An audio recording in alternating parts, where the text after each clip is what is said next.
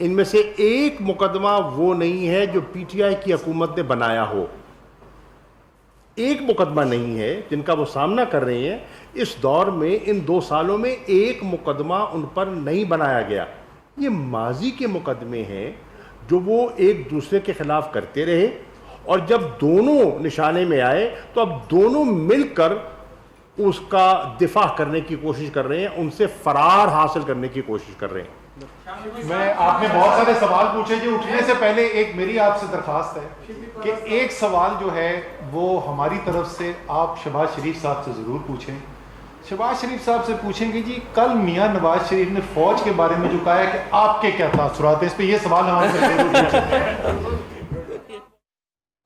وفاقی وزراء press conference کر رہے تھے اور ان کا یہ کہنا تھا کہ نواز شریف صاحب نے کل جو فوج کے بارے میں بات کی اس کا سوال میاں شہباز شریف سے پوچھا جائے کہ آپ کی اس بارے میں کیا رائے ہے. شاہ محمود قریشی کہتے ہیں کہ